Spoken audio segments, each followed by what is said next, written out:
Well, I hope it's evening at least where you're watching. Hope it's nice and rainy, or at least cold and dark. Makes it feel like fall, because get ready, we're about to tell you some scary stories. So wherever you're sitting, gather your friends, your family, turn down the lights, turn up the volume, because it's time to try to make you jump. Did you jump? No? Yes? Well, some of these stories will definitely make you jump. So it's going to be all of us, all of our guest speakers. They all have stories. I even have some surprise guests that decided to tell you some stories. So be on the lookout for those. Now here, there's no giveaways, no nothing. The only thing we're giving away is fun and scares. So you're welcome. 'Tis the season. It's almost Halloween. So let's start with, again, this is OC Paracon. Let's start with Orange County. I'm going to bring in Jean-Pierre, and he worked at the two most famous amusement parks in the Orange County, Knott's Berry Farm and, of course, Disneyland. Most of you have heard of Knott's Berry Farm. I know everyone has heard about Disneyland. But did you know both parks are very, very haunted? Well, Jean-Pierre, not only did he experience the things at both parks, at Disneyland especially, they put him on the clock, and he was giving tours to Disneyland cast members about the paranormal. So believe me, he knows the stories.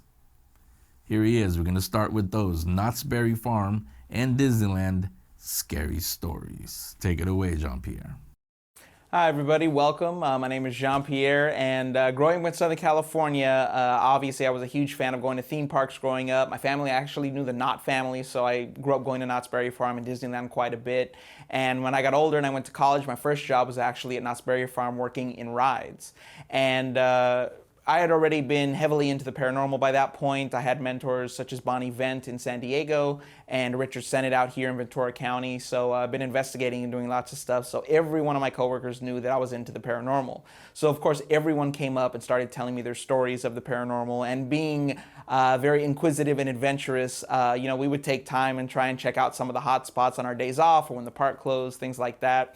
So I got to learn a lot about Knott's Berry Farm. I remember one of the first ones a good friend of mine had told me, because they have a lot of the indigenous Native American stuff at Knott's Berry Farm. And where they have the teepees set up, they had pottery and different things in there. And they had different tribes represented there. And because of that, when they would put the tribes in the wrong locations, they would come the next morning after setting up the teepees and all the displays, and the pottery would be shattered, things like that. And there was no explanation for it because you couldn't get inside the teepees. They were built in such a way that, only people who worked at the park had access to them, and nobody would have purposefully went in there and destroyed that stuff. So that happened pretty consistently, and then once they actually put the teepees and the tribes in the correct locations where they're supposed to be, all of that stopped. So that was one of the more intriguing stories I heard about, and I know that there are stories of it being on indigenous land there, so that's probably why they had so much activity early on in the early days of building the representation for the native groups in Knott's Berry Farm. Other stories that persisted, there are many. I know one of the big ones I actually worked. I was a lead in the Fiesta Village area, and one of the persistent stories was in the Jaguar queue. It has the giant Mayan temple represented, and you go up through that to get on the ride. And I always heard stories about this, and I never encountered it till I was a lead in the area. But they would say that a man dressed like a monk would be coming up and never appear on the dock to enter the roller coaster. And I remember, unfortunately, the day that it occurred multiple times, I was busy checking out other attractions, checking on my employees, and I got a couple of calls and like, Jean-Pierre, you need to get over here right now. We're freaking out. There's a guy in like a hood, and we see him walking up the queue and the cameras, but he never shows up to the ride. So of course, my inquisitive mind, I immediately rush over to the Jaguar queue. I walk through it. I don't find anybody. It's not a particularly busy day, so I don't see anyone. But my employees looked very startled, so I know they weren't making up any stories, because they were actually, a few of them were like, can I go home early today? This is kind of freaking me out, because it happened 2 or 3 times already.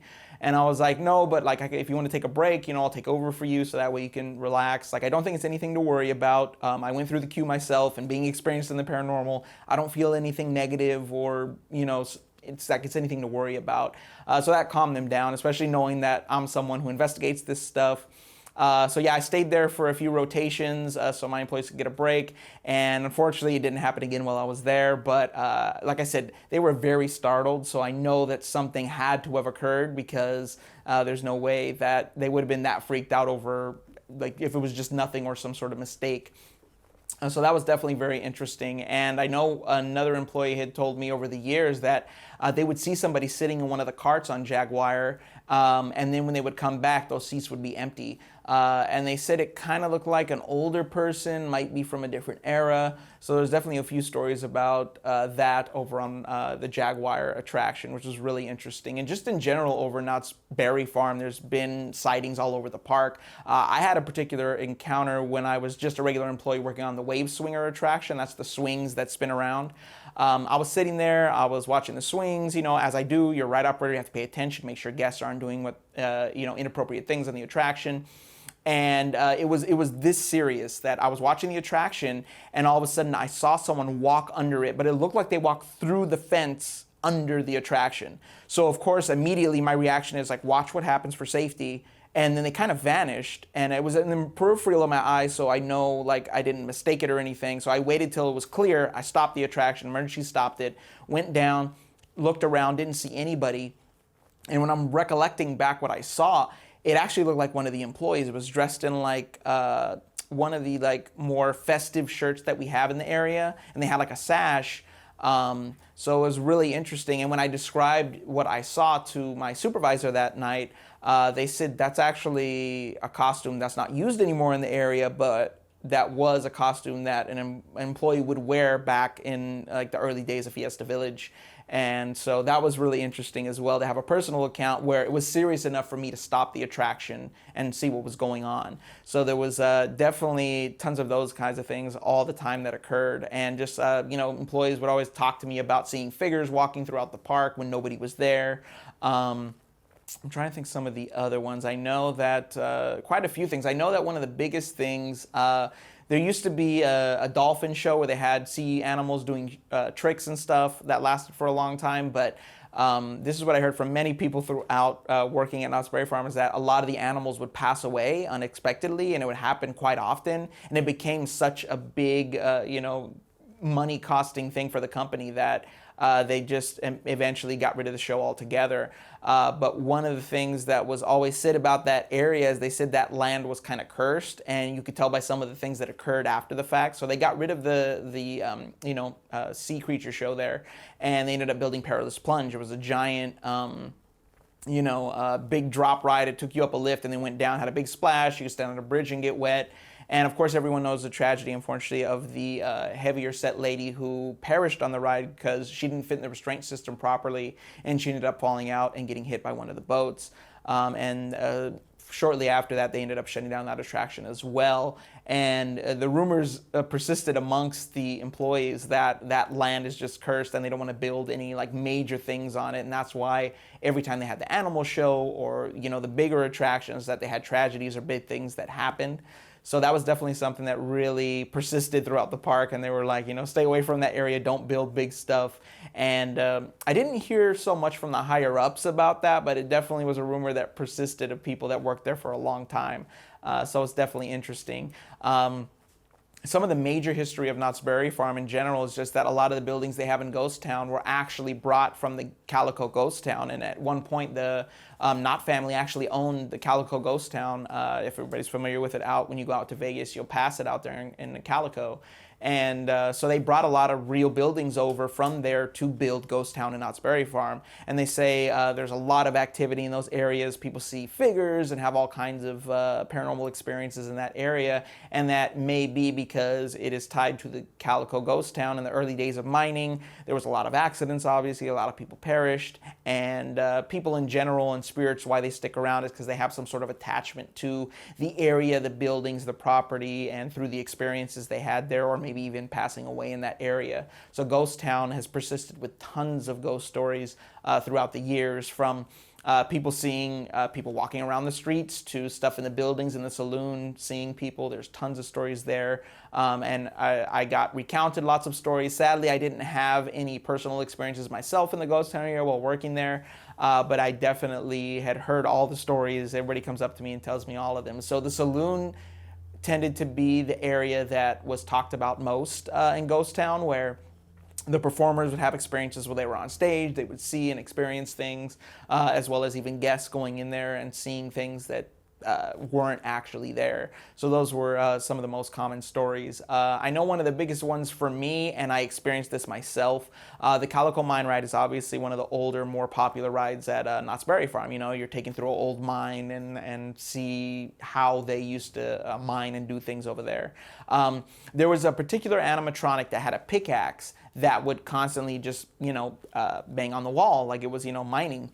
And some of the maintenance guys would talk to me about it and say that they can't figure out how to stop that animatronic from moving. It just will not stop. They cut off all the power sources to it. They changed the wiring. They did all kinds of stuff. They cannot get this thing to stop. So it was reported that they think like there's some sort of spirit or some energy attached to it because they cannot cut the power off to this thing. So I believe I turned in my 2 weeks to quit working at Knott's Berry Farm, at least in rides, because I had other stuff coming up. And the last few nights that I worked there, we decided to do some exploring. So we ended up going in the Calico Mine Ride. So we're walking in. They had redone it in the last few years, so it's a lot safer than it used to be. But there was like holes near the tracks and stuff like that, so we had to be very careful as we were walking around. And as we're getting deeper and deeper into the attraction, you hear the bing, bing, bing, just constantly, right? And it's pitch black. We had to bring flashlights with us. We couldn't see anything. All the power was off. But you hear this bing, bing, bing, just all the way through. As we get closer, we realize as we point our flashlights, this animatronic that they were talking about is just pounding away. Everything else is shut off, dead silent. Nothing else is going, but this animatronic is just pounding away. And nobody knew we were going in there that night. We did it after work. There was nobody else there. Maintenance had gotten home. The rest of attractions had gone home. And we went in there and we saw it for ourselves firsthand, and we were just like, wow, we heard the stories, it sounds interesting, but to actually see it firsthand and be like, okay, there's no power running right now, it's pitch black in here, like it was difficult and kind of dangerous to go in here, and this animatronic is just pounding away at the wall. Now, I know they had recently redid the attraction and added some more animatronics and different things to it, so I don't know if they solved that problem, if it's still going on. I haven't heard a lot of information. I haven't worked there in quite a few years now, but I know that I experienced that myself, and that was really interesting and crazy to experience myself after hearing all the stories and being close with maintenance enough to, hear that they've tried things and couldn't get this animatronic to stop. So that's definitely one story that persisted throughout time and still happens. So that was really cool to actually experience myself. On to some other stuff, I know that just in general, again, throughout the park, there's been sightings of spirits and stuff. So later, I had worked as a scare actor, as a monster at Knott's Scary Farm. It's actually where I met my wife. We were both monsters together there in 2006. I started in 2005. In 2007, I moved out to streets from being in mazes, and I was in the Silver Bullet area right under the roller coaster. And I had seen someone standing by one of the railings, and I was like, oh man, this person's not paying attention. I'm going to scare them. Like, I was just ready to go. I got all into character. I'm going up, and all of a sudden they just vanish. Like, there's nobody there. I look around. The area's kind of bare and quiet, and I'm just like, I don't know what I just saw, but I swore there was a person just standing right there near the railing. And later on during a break, I was talking to some of the other monsters and saying like, yeah, I had this weird thing. I was like, yeah, we have that happen all the time. We see this figure like either walking in the area or standing, just like standing near the railings or on the side, and then they're just not there. And we don't know what it is. We're not sure why. We weren't far from where the old dentist office used to be, and they pulled that, like that's a real dentist chair that they pulled from Calico as well, all authentic like things that existed in Calico and the ghost town, and they got and procured from different areas. So there's a lot of belief too, not only that there's potentially Native American land that Knott's Berry Farm was built on, but also that they're using real props from history that have been used way back in the day, and that they could have attachments, and that's why these spirits and encounters continue to occur at Knott's Berry Farm.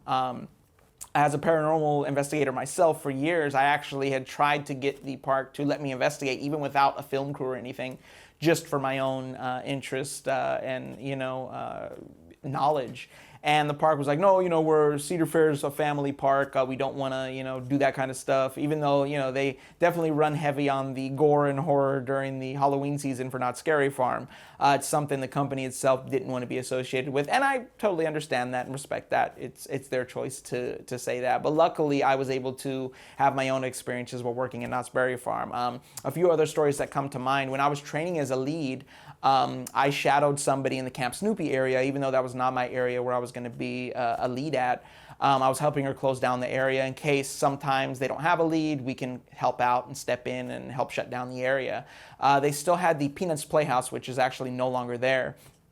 But a story persisted that stuff would happen in the Peanuts Playhouse all the time, especially to the employees at closing time. They would see children playing or running around. They would hear stuff in the playhouse and it would really freak them out. So the lead I was shadowing had went into the Peanuts Playhouse and shut off the music for the day, and she needed me to go grab something from inside of it. So I had a radio, so did she. So she's like, hey, I'm gonna let you do that while I shut down the rest of the attractions. Get back to me, let me know what's going on. So I go back to Peanuts Playhouse, she gives me the keys, I unlock it, and the music's still playing inside. So I go on the radio, I say, hey, just heads up, the music's still on in here. And she was like, there is no way. Like, I shut that music off. I know I shut it off. She's like, just lock it up and leave. They can come get the whatever they needed themselves. Like, I don't want to deal with it right now. And she was actually freaked out. Like, she didn't want to go in there. And me, of course, I was excited. And I'm like, I don't mind. Like, I'll shut it off. I'll do it. No. She's like, no, just don't worry about it. That freaks me out. I don't want to deal with it. You're fine. Lock it up and let them worry about it. Let's get out of here. And I was like, okay. Like, not much. Let it go. Whatever. So, that was definitely an interesting experience that I personally got to experience myself, which was really cool.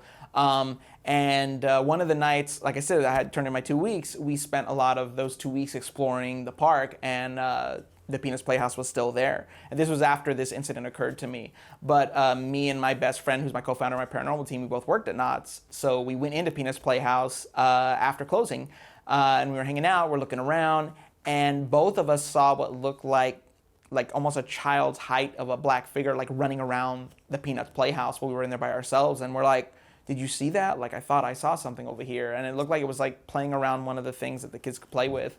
And we were like, yeah, it looked like something. So we don't know if it's like, potentially leftover energy. I mean, you have years and years of a very popular Southern California theme park. So much energy is imprinted and left there. People go with their families, they're excited, and they go into these places, and it wouldn't be surprised if they left some of their energy behind, because there's memories being made, there's experiences happening, and it wouldn't be shocking if some of that energy was left behind of people having these experiences. And then the last story, which I think was the craziest for me. We were there at Knott's Berry Farm when they shut down Kingdom of the Dinosaurs. It was an older attraction. It had been falling apart. They didn't do the proper upkeep, so I think it was OSHA came in and actually shut it down.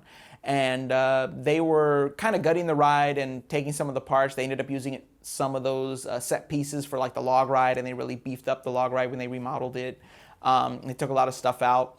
We were walking through, we were checking out what was going on one night after work, and we're like, let's go check it out before they completely tear it apart and shut it down. And so we're walking through, and there's a big story there in Kingdom of the Dinosaurs that in the very early days, and I don't know if this was Berry Tales or Kingdom of the Dinosaurs, because I can't find the exact information on it, but there was a fire, and a maintenance person passed away in the attraction when the fire occurred. So we're walking through the attraction, again, pitch black, power's off, park's closed. And all of a sudden we hear footsteps in front of us, like heavy footsteps over one of the hills at the very end of the ride after we had walked through the entire attraction. And we're like trying to peek over the hill and we don't see anything. And we're like, is maintenance still in here? Because like they shouldn't be this late, like everyone had left already. We never found out what it was. We didn't see anything when we looked over the hill, and we ended up, leaving the attraction after exploring for, I want to say maybe a good hour after the park closed. So that was interesting, and it lends credence to that, because it did sound like a heavier, like adult type of person was walking around the attraction. And we tried to replicate it with our own feet. We were, stomping and walking, and we didn't make the same sound that whatever this thing or person was. So that was definitely very interesting. So that's kind of my overview of the I want to say about 7 years that I worked at Knott's Berry Farm. 6 of those were as a monster. The rest were in rides, and there was definitely a lot of stories. I had a lot of personal experiences, and it was very interesting. It seemed like it was a mix of maybe energy that's imprinted on Knott's Berry Farm of all the years of people coming there and making memories, and then a few actually past employees that might still be hanging out and haunting the area. So it was interesting, and nothing very negative that I felt working at Knott's Berry Farm. I didn't feel anything negative there at all. But there's definitely a strong sense of energy around you when you're at Knott's Berry Farm, and those were some of the crazier experiences that I had while I was working there. So yeah, that's the Knott's Berry Farm stuff. All right, now I'm going to talk about something I think everybody is excited to hear about, because I worked at Disneyland for 10 years in a couple different departments, and I really grew as a paranormal investigator outside of the company. So the company got wind of it and ended up allowing me to do a lot of really cool paranormal related things within the resort for the cast members. So yeah, we're going to talk about Disney hauntings. Now, very early on in my career, I started in 2008. I ended up leaving the company in 2018. And very early on, I had a creepy experience. And then, of course, once everybody found out I was a paranormal investigator with my PhD in parapsychology, everyone ran to me with all their stories. So I think I pretty much know every haunting within the Disneyland Resort, inside, outside, and in California Adventure too. So I'll try to go through as many as I remember, because I have so many stories from there. But I'll start with the first one. So 2008, hired in, started working at Autopia, the little car ride. So I get guests on and off the ride, make sure for safety and all that kind of stuff. One night, I'm out at one of the far posts out on the track, right near the Finding Nemo attraction. There's like a lawn out there. So I'm by myself. We have a radio in case something happens to let them know what's going on. So I'm hanging out there. It's late at night. It's a slow night, not too much. Get a few cars going by. Standing out there. It's maybe 9 o'clock at night, pretty dark. And it looked like I saw a person walking on the lawn that's between Finding Nemo and Autopia. So immediately I'm like, okay, grab my flashlight, shine it out there, and the figure disappears. And I was just like, okay, if somebody was out there, like, I would have seen a car stop if somebody stopped their car and got out, so I know it wasn't anybody. I was obviously getting ready for safety procedures, so first thing I have to do is get on the radio, make a call, stop all the cars, make sure everything's safe. But once I realized my flashlight light had gone through the figure and it vanished, I'm like, okay, I don't think that was anybody, but I swore up and down I saw someone. It looked very solid, just like a person walking, a full-grown adult walking on the lawn. And I was just like, okay, whatever, not much. So later I go back. We closed maybe an hour after that happened. So I talked to my lead. I talked to some other cast members and say, hey guys, so when I was out there, I swore I saw a person. I almost stopped the attraction and called it in, but they just vanished. It was like, oh, that's actually not the only time. We actually have phantom cars that actually drive up in certain areas where we'll think a car's coming. You see it, but you don't hear it. And you're like, is there something wrong with the car? And then it just vanishes. And there's an area of the attraction known as the car park. And everyone says that's the most haunted part of Autopia, where they see ghost cars from Autopia driving by. They see people walking around, to the point where they have stopped the attraction because they thought somebody had got out of their vehicle, but there's nobody there. When it's reported to them by the guests, are saying oh, there's somebody walking around in that area whenever they see one of us. And of course, for safety reasons, we have to stop everything and make sure everything's clear so nobody gets injured. And multiple times that's happened, and nobody has been found or discovered or been out of their vehicles when we went to investigate. So Autopia has a lot of stories of phantom cars and phantom figures walking around the attraction. So that's pretty interesting. There's no history associated with any deaths in the area that I know of. I know that part of the park, when Walt Disney bought the land, there was a farmer who didn't want to sell the land, and it took him a long time to actually convince the person to leave. So I don't know if there's some maybe imprinted phantoms that are there from that period of time, or other spirits that exist without the park. It's kind of like what I said with Knott's Berry Farm. You have people, especially with Disneyland. Now, Disneyland, you talk about Knott's, it definitely is a staple of California, and most people know about it. But Disney, is worldwide. Everyone knows Disney. So Disney is a place where millions, probably billions at this point, people have gone, especially return visits, where they're creating memories. They're, spending time with their families. They're having these experiences, and that energy is imprinted. So who knows if it's that. It could be other things as well, like former cast members sticking around because they loved it so much, which I have stories about that as well that I'm going to go into eventually. But I wanted to talk some of my early experiences there. So once I talked about it again, lots of stories of Autopia and phantom cars, as well as phantom figures walking around the attraction. So that's definitely very interesting. And I had my experience very early on, which was cool because it's like, okay, that's my first experience. Hopefully I'll have some more. And I did through time, over time there, but I'll get more into how Disney found out that I was into the paranormal, and it actually allowed me to do a lot more with the resort itself. So obviously, again, people come up to me with all kinds of stories. There's sadly a lot of tragedies that occurred over at Disneyland. Disneyland would rather not talk about them, but one of the famous ones since I was working in Tomorrowland is a cast member by the name of Debbie in what was the America Sings attraction, which eventually turned to Interventions, which is now the Star Wars launch bay. It has rotating doors essentially that open and close to allow people into the building and attraction.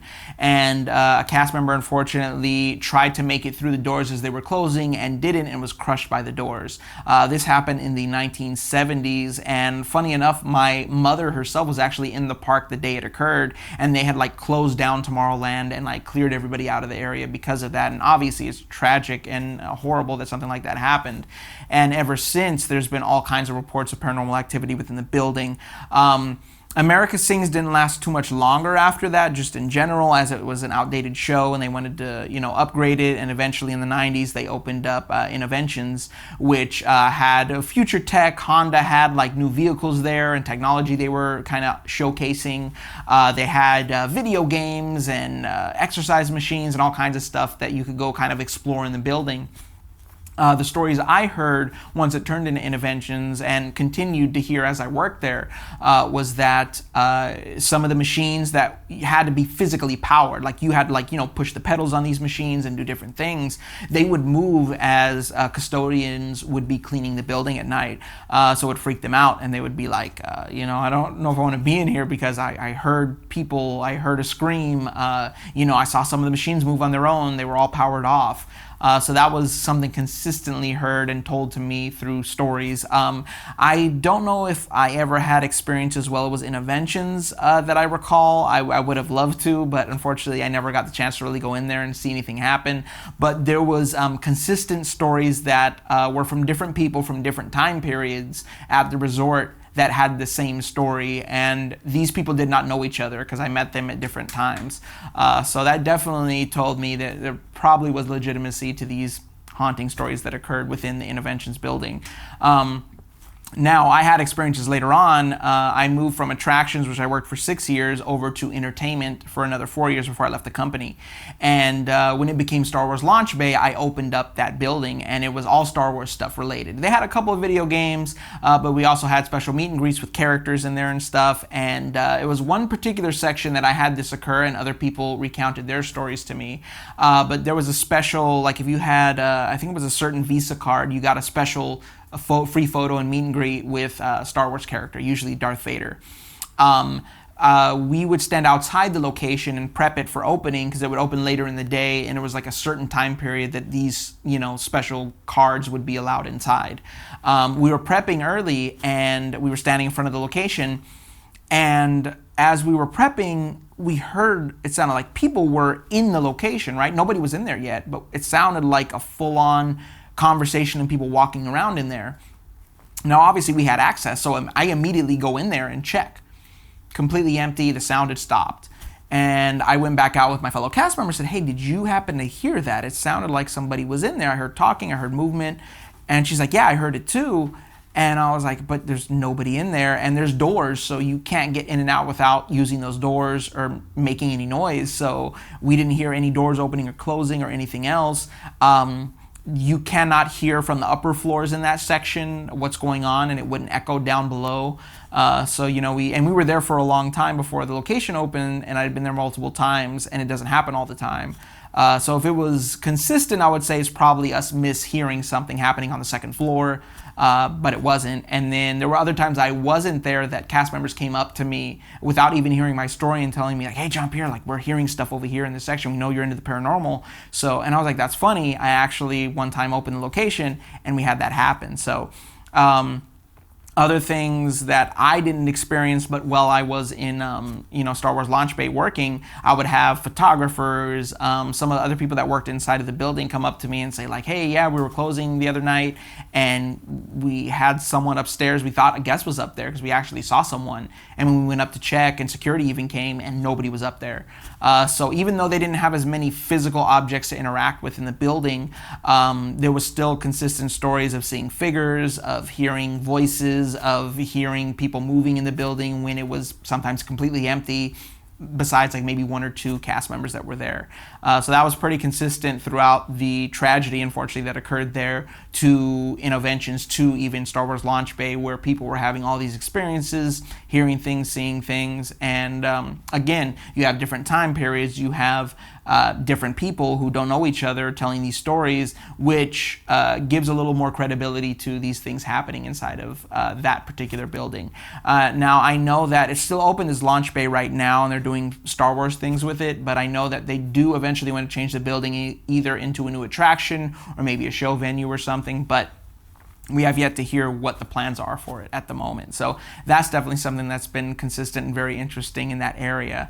Other stories that I always hear about, one of the big ones, a friend of mine who I actually worked with as a monster at Knott's Scary Farm, was maintenance at Knott's and then maintenance at Disneyland as well. When he would work the early mornings, this has been reported by different cast members throughout the years. Walt Disney was famous for walking the parks in the morning before they opened, just to look at it, see it. He had such a love for what he created that he would walk through the parks in the mornings.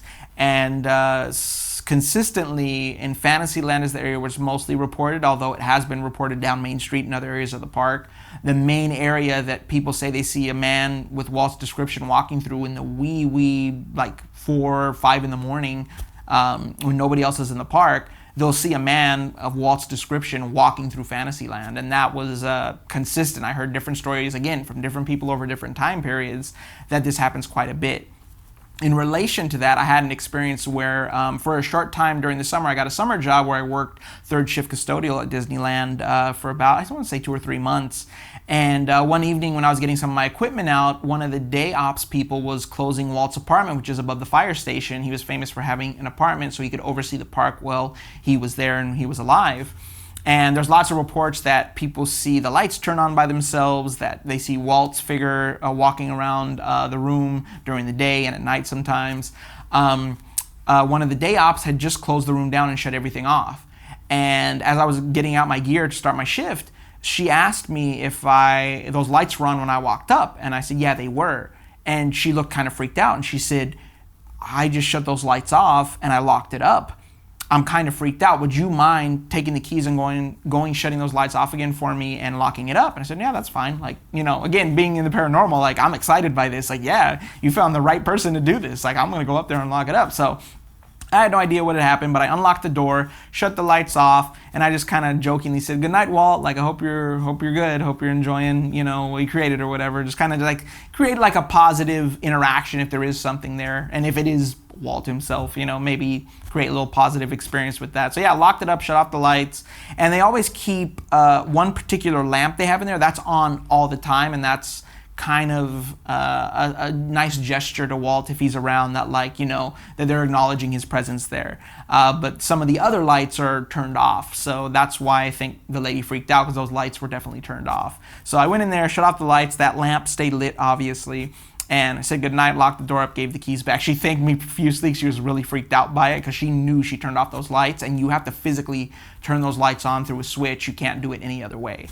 So that was kind of a cool experience I got to have that was personal to me and interesting, because that's a story that I've heard multiple times now throughout the years from many different cast members that have experienced that up in Walt's room. So between Fantasyland's, experiences of people seeing a figure that looks like Walt walking around, and then Walt's room having a history of people feeling a presence in there, the lights going on and off, people seeing a figure, I definitely believe that lends credence to maybe Walt's spirit being around. I mean, he did put a lot of his life into Disneyland and creating that, so I'm sure that his spirit would want to hang around and check it out with something he put so much of his energy and time into. So it's not surprising to me that there's lots of reports of supposedly seeing Walt walking around the resort or even in his room. So that is definitely one of the more interesting experiences I got to have personally there, which I'm kind of glad I worked that short summer there at night, because I got to experience different things.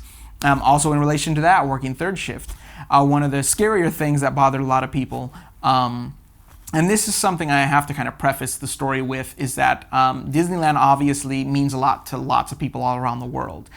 So much so that when people pass away, they have asked permission to have their family's ashes spread in the park or put somewhere. And obviously for safety reasons, they cannot allow this. But just because it's not allowed doesn't mean that it doesn't happen. And quite often is the case that attractions have to shut down because people will bring their family's ashes and dump them in the attractions. Haunted Mansion is famous for, this is one that actually was publicly, because they asked permission to do so. Their young boy had passed away. I don't know if it was a terminal illness or something, but he died pretty young, and he loved Disneyland, and the Haunted Mansion was his favorite ride. So the family had asked if somehow something could be done where they could put the ashes or have something done. Now, I know Disney, I think, actually did put a little like homage to this boy somewhere in the attraction or on one of the tombstones or something like that. I know that eventually they did that for the family, but the family did end up coming back and dumping the boy's ashes themselves within the attraction.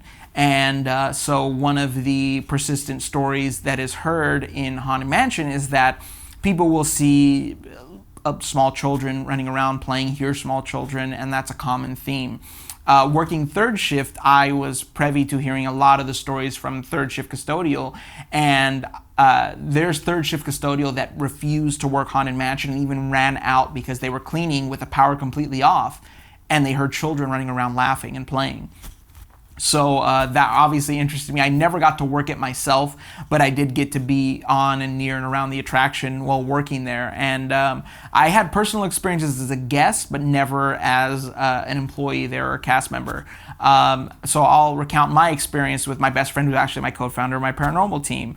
His dad worked at Disney when we went to high school together, and he would get us in like every Friday and just get us in the park and we'd go hang out.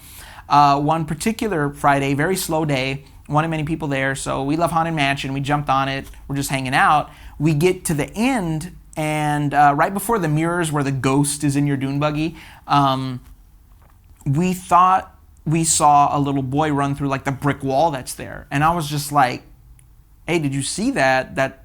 I don't think that's a new effect. Like, did they add a new effect to it? I'm not sure.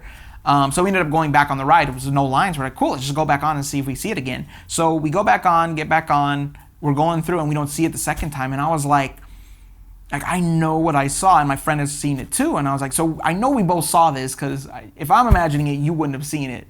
And I was like, I don't know what that was, but I think maybe potentially could be the spirit of that boy. Maybe the ashes were dumped there and he had such a connection to it. I'm not sure, but I know that the story persists. I know that people were terrified of working, that I've spoken with, the Haunted Mansion in our third shift custodial job, because they said they couldn't deal with hearing, kids running around laughing and playing. Like, it's nothing necessarily negative, but when it's something unknown, as humans, we tend to be scared of it, especially if you're not someone like me who's used to investigating the paranormal and experiencing paranormal things.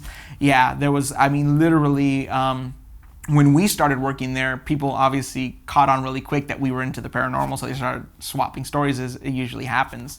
And one particular person was like, yeah, they don't work here anymore, but there was a pair that was working, cleaning the buggies after the park closed. And they heard kids playing and laughing, and they literally ran out and refused to work it. They were like, I don't want to deal with it. That was too much for me. Like, put me on another detail because I don't want to be there. And they just swapped them out and, put someone else in there to work. So it was definitely interesting. In relation to that, I worked cleaning some of the attraction of the Winnie the Pooh ride. And they have almost small car style that you sit in that looks like a beehive that you go through the attraction.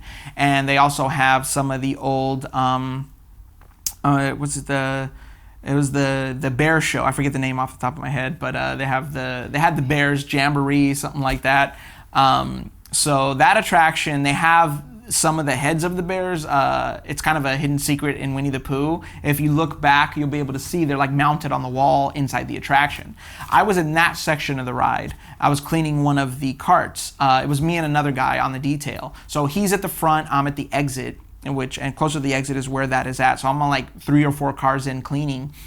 And I hear someone walk up behind me, tap me on the shoulder. I'm thinking it's my partner, and he finished. I'm like, damn, this dude's fast.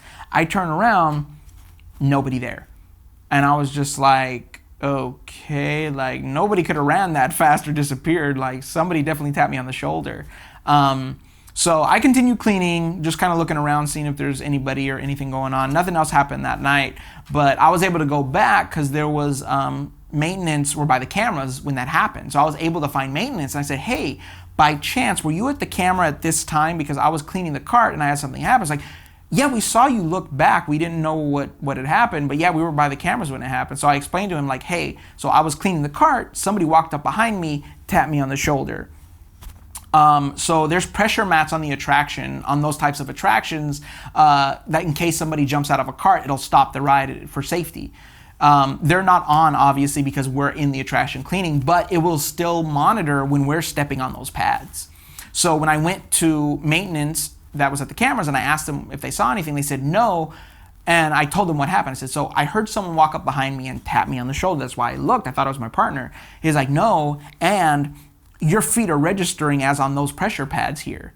But nothing else registered behind you, even though you said you heard someone walk behind you. So that's kind of strange, because if somebody was there, it would have had to trigger the pressure pads that somebody was standing on those pressure pads. So it definitely verified that if there was somebody there, like it would have registered on those pressure pads. So that was really interesting to get that confirmation that, okay, I'm not crazy. I definitely had this happen. And my partner was like, no, I didn't. But he said that he's had other people say they've heard things, they've seen figures in the attraction, and they've, experienced paranormal activity. So that was just me experiencing that on my own, which was really interesting because it's just like lends credence to all the stories you hear about Disney. So to kind of bring it all together, Disney found out that I had my PhD in parapsychology. I was on Haunted History, so a lot of people had seen that TV show and seen that, I'm legitimately part of the paranormal community. So one of my managers had actually talked to me, and this is long after I worked that third shift job. I was actually in attractions when this happened, probably about 2 or 3 years in attractions. And they said, hey, we hear you're into the paranormal. Another manager in stores in the Star Trader in Tomorrowland had heard you were into the paranormal, and they have a big story about a kid on a grad night, and this happened to a few teenagers on grad nights at Disneyland, where the people mover was open, and they were trying to be funny, and they would jump from the carts of the people mover to the next cart. A few kids didn't make it, and unfortunately got literally sucked under the attraction, and they didn't make it. The first one was the most famous one, because that was like the first real tragedy that happened during a grad night, and it was a young boy who was his female friend was in the cart in front of him. He was in another one, and there was a bunch of their friends. So he tried to jump carts, and when he did, he slipped and fell, and sadly got sucked under the cart and didn't make it. And apparently, from what I heard from the cast members that worked there, so the guests wouldn't have to see the mess that was of that, they pulled him through a side door of the Star Trader store, which is attached to the attraction, so that way nobody else had to see, unfortunately, the tragedy that occurred. And ever since then, they said there's been a lot of activity within the Star Trader, and people are scared, and all this activity is going down, and they hear stuff, they see stuff, and all of that happens. So the Star Trader had a very storied history of paranormal activity. Most people associated it with the boy that passed away on the People Mover, which, again, another student incurred the same tragedy on that attraction later on. But the famous one is the first one that occurred, which I believe was in the 70s when they started doing the grad nights at Disneyland. But yeah, Star Trader had lots of reports of activity. So one Halloween, we started talking to my manager. The store's manager got involved and said, hey, my cast members always talk about these stories. You're into the paranormal. We should do like a special thing for Halloween and like kind of do a little investigation and check it out. We could get it on the clock. We could get the company to approve it, but it's always all private. We're not going to invite the public to this type of stuff, but you guys could do it. And I was like, yeah, that'd be awesome. So I brought in a few little pieces of my paranormal equipment, EMF meters, digital digital thermometers, audio recorders, things like that. And we walked around a little bit. We swapped stories. Different people told me stories. I told the stories I had heard about Tomorrowland. But we kept it kind of contained within Tomorrowland, so we didn't go very far. We kind of hung out outside of the Tomorrowland Theater, which I don't think anything's going on with right now, but it, at one point had an shrunk the audience when I was working there. Then they brought back Captain EO when Michael Jackson died, and then now I'm not sure they do anything, but they were showing trailers and like shorts and stuff in it for a while. So we kind of kept it contained there, and then we went into the store, walked around. It is said that the second floor and storage room where the boy's body was taken through, it has the most activity. So we ended up going up there to look around. They also showed me where somebody had written Helter Skelter on one of the storage room walls. There's like 3 or 4 levels there. I believe the second level has the storage room that has Helter Skelter written on the wall. And I don't know who wrote it there. This is from a long time ago. But they cannot paint over it without it reappearing. So this Helter Skelter that's on the wall in the storage room has been painted over years and years and years, multiple times. And it always seeps through the paint, and they can't figure out why. It's not like written in any special like marker or anything. It's like a Sharpie or something. But for some reason, that Helter Skelter writing on the wall just keeps reappearing. So it's definitely very interesting. So that was one of the first things I was shown in the storage area. And then after that, we did our investigation that night, our mini investigation / tour of Tomorrowland of all the hauntings. And, there's the famous story of Space Mountain, which is Mr. One Way, where it's a man dressed in like an old-fashioned suit will be seen getting on the ride. Guests will see him sit next to them, and then he'll be gone when the cart returns from the ride. So that's obviously one of the famous ones. I have my own stories from working there, which I'll get into in a little bit after I finish up the first ghost tour I got to do. So a couple cast members are with me. We're telling all the stories, going through the different levels of the Star Trader and the stories of the hauntings and reports there. And then we finally get to the top floor, which is the storage room, which has the access to the People Mover track. And so I say, this is a great time to actually do a mini session where we can bring in the EMF meter as well as some audio recorders and see if we can get any reactions. So we're sitting there, we're asking, I turn off the lights. Half of the people who came on the tour were terrified because I turned off the lights and wanted to go dark and kind of create an atmosphere for our little session. So we're talking, we're asking questions. So I ask if anybody wants to ask questions. If not, I'll put my K2 meter on the table and my audio recorder, and we'll ask some questions, see if we get any responses or anything happening. So we're there, not much is happening at first, and then you could feel kind of a chill come in the room, and they had turned off the AC so we could have full control of the environment in the room. So it got a little chilly in the room, and everybody's like, okay, it's getting kind of chilly in here. We're asking questions to the K2 and we're not getting many responses. Finally, I get to a set of questions where I say, by chance, are you a former cast member? Do you like being here? And all of a sudden the K2 lit up, just bright all the way to the top. And I was like, okay, I think we're getting on to what might be here. That makes sense. There's a lot of cast members that love Disney. So it wouldn't be a surprise if they were to stay here even in the afterlife because they have such good memories and have such a love for this magical place that many people see it, being. So that was interesting, and a lot of people freaked out because there's an elevator in there to go up and down, obviously for bigger stuff for the store. It was just us after park closing in there, and as we were getting the questions answered of the cast member being there, the elevator came up to our floor by itself. We checked after, nobody was at the bottom, nobody pressed the button. They weren't sure 100% if it could do it by itself, but they don't think so. So that was definitely interesting, coinciding with the K2 going off, getting responses that it was a former cast member, and then the employee elevator moving and coming up to our floor at the same time. So it was definitely interesting. For me, being a paranormal investigator, I was the most calm, but I was with a bunch of cast members who aren't used to this stuff, and they definitely freaked out. Like I said, once I turned the lights off, half of the people who were on the tour left because they couldn't deal with the darkness and us actually trying to communicate with what might be there. And then by the time we got those responses and the elevator came up, most people freaked out. They stayed luckily with me the whole time. But yeah, it was definitely interesting, and the Star Trader has a storied history of paranormal activity. The helter-skelter on the wall that cannot be painted over, and then the activity that occurs, the storage room, there'll be stuff moved when people go back in after just leaving the room. Potentially the elevator being called up to the floor by itself as well, because that's something that wasn't reported but happened while we were doing our session.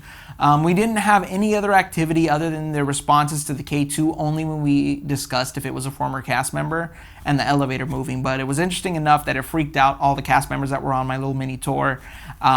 And we actually developed it into a bigger thing the next year. So that was successful. People were interested. Management was on board. So they ended up putting me on the clock to give these ghost tours to the cast members. So every year we'd come back. There'd be more people. The second year was much more successful as they gave me access to the full park. So we were able to walk around to each location I had stories for and tell those stories in person. The groups got pretty big. We had to add multiple nights because there wasn't enough room to accommodate everybody every night, which is for me exciting because it's a big passion of mine, obviously. I study and investigate the paranormal, and to be given full access to the park, to bring the cast members around to tell stories was great. One bit of information that was given to me on this tour by somebody higher up who came on my ghost tour the first night of the second year of doing this was really exciting for me because I always thought it was fake. So I'm sure most people have seen this by now. There are a few viral videos of Disneyland where there's supposedly figures caught. There's one walking out of the Haunted Mansion. There's another one that's hanging on the side of the Hollywood Tower of Terror, which is now the Guardians of the Galaxy ride. Guardians of the Galaxy Breakout, I believe, is the name of the attraction. And then there may have been a third, but those are the two that come to mind when I think of those videos. Come to find out, I was talking about that on my tour and saying, like, as a professional paranormal investigator, and I have experience with photography and videography as well, I believe that those are fake. I don't believe they're real based on me not having enough information on that footage and getting to see the original footage besides the YouTube videos. Funny enough, someone higher up was on my tour the first night and told me that for some reason, somebody higher up in the company decided to do a little test and make these fake videos of ghosts in Disneyland to see what kind of response they would get from the public. And they didn't get the response they liked, obviously, because it's a family park. They don't want it to be scary.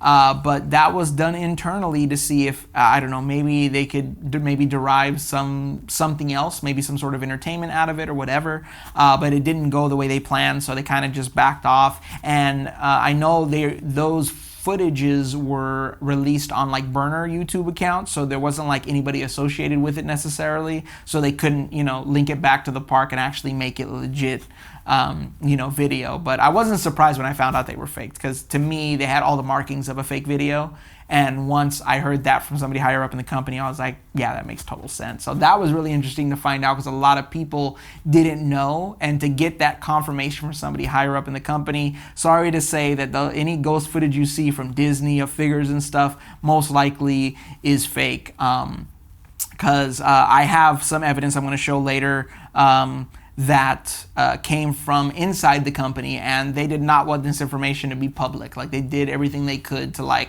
when something happens on a paranormal level at Disney that could be potentially legitimate, they definitely work to keep that very quiet and don't want the public to know about it, because Disney has a very family-friendly, positive, happy, magical experience to offer, and if they were to bring in anything paranormal, I'm pretty sure that would definitely dampen that kind of image they're trying to portray, which totally makes sense and is understandable. Like, I get that part of it. I'm not too surprised, but it is interesting that somebody wanted to come up with something like that to kind of bring to the resort within the company internally, because that seems definitely off-brand for them to do. But it was cool that I was able to confirm that within the company. So very cool story. So, but there's lots of hauntings at Disney. Where to go next? I think the one that pops into my head right away, because one of my ghost tours, we would go to the Matterhorn, because the Matterhorn has a very famous story and has pretty famous hauntings within the attraction itself.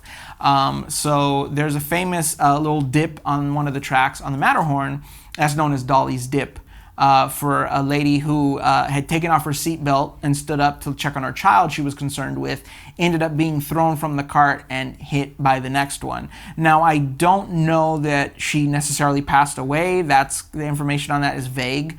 But definitely was a tragic event to occur on the attraction. Now, many cast members report seeing figures on the attraction, hearing screams and other things when the attraction is not powered up.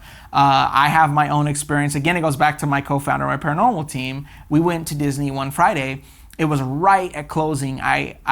One of the guys on Matterhorn knew us, and it was right at closing. We're like, hey man, can we get on the last ride? We just want to get on it like one more time. Like, okay, you just made it, like we'll let you in. So we got to ride it pretty much with no one else on it. So we're like, this is awesome. Like, it's just us. Like you know what? Let's try and see if we can communicate if there's somebody here, if there's something here. So we're on the first lift going up after getting on the ride, and we start asking if Dolly's there. Hey Dolly, are you here with us? Like, can you communicate? Can you give us a sign that you're here? And all of a sudden we hear this blood-curdling scream, like it echoed through the mountain. And we looked around, we had our phones, so we like shined the flashlight. Nobody was near us. There was no other carts, nothing. Nobody else was on the ride. And we're like, there's no way that, like you heard that, right? And we're both looking at each other like, yeah, we heard that. We both heard this blood-curdling scream. So we're like, okay, that's cool. So we're riding the ride, nothing else happens. We get back, and we ask the guy, like, hey, was there anybody else on the ride with us? No, you guys were like the very, very last ones. Like we let some people out right before you guys got on, and they were the last ones before you. And we were like, did you hear a scream? And he was like, yeah, we thought it was you guys. I'm like, no, there were two guys. Like, we couldn't have made like a high-pitched female scream like that. Like, we heard it ourselves. Like, we were wondering if like either you guys did it or there was somebody else on the ride. And he was like, no, we thought it was you. So that was interesting. Like, I don't know if it has any association with the event that occurred to the spirit named Dolly there, and the event that happened, but when we said her name multiple times, we heard that scream. So that was really interesting. And then we confirmed it by the cast member hearing the same scream when we were on the ride. So that was pretty interesting. And one of the cool things Disney does for their cast members is after closing, sometimes they'll have other cast members at other attractions give you a tour of the attraction. So I've been through, like Haunted Mansion after closing and got tours of the ride and how they do the effects and all that kind of stuff. And they do that for different attractions. My wife worked there for a little bit as well, and actually went on the Matterhorn tour, behind the scenes tour, and they caught some weird anomalies and mists on pictures they took as they were going through the tour. And again, they hear phantom sounds when the ride's closed. They hear, screams and other things when the ride's closed. So there's lots of reports of seeing figures, phantom screams, phantom sounds. So it's interesting that Matterhorn has that history. I don't know that it has a lot of tragedies other than the one that's very famous. But in general, Disney just seems to have, I think it's all the energy there. And this is just a theory of mine, that because there's so much energy, happiness, magic, memories that are being made by families at this park, that it just draws in the spiritual activity that exists there. It's like it's almost like the energy that imprints from having so much fun and these experiences and memories created, that it just draws in energy and it stays there. And then even with what we encountered at the Star Trader, that even former cast members love it so much that they don't leave even after they pass on to the next life, and they come back for that experience that they have there. So it's really interesting that we encounter this stuff on and on and on. I'll move on to let's see. Like I said, there's reports throughout the entire park. I know one of the big ones that popped in my head right now is I heard this a lot. I never encountered it, although I did go after a sighting happened in California Adventure Park. It used to be the parking lot to Disneyland before they built California Adventure. And there is a tragedy, unfortunately, with that, where a young girl walked in front of one of the trams and was tragically struck by one of the trams.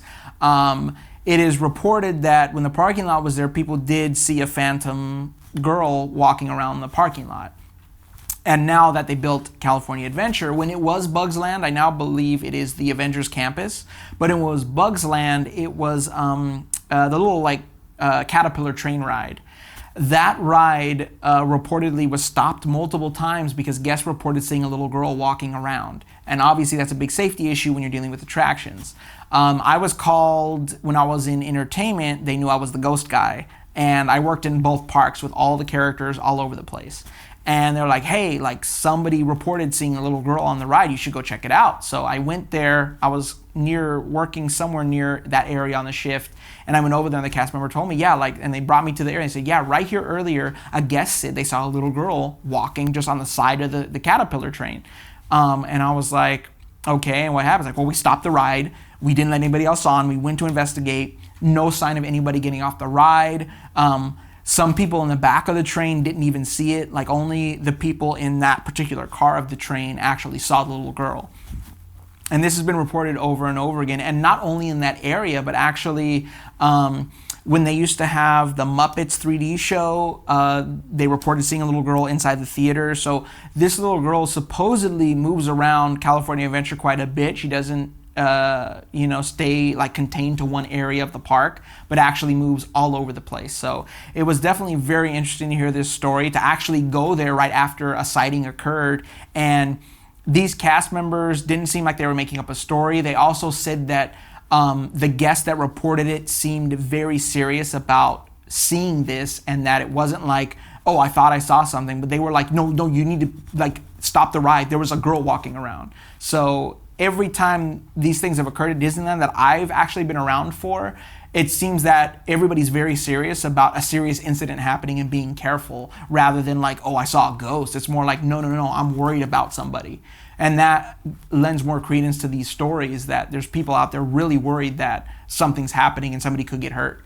So it's definitely very interesting. I know that recently somebody posted something and it kind of went viral on Facebook, that they see the little girl on the promenade at Disneyland.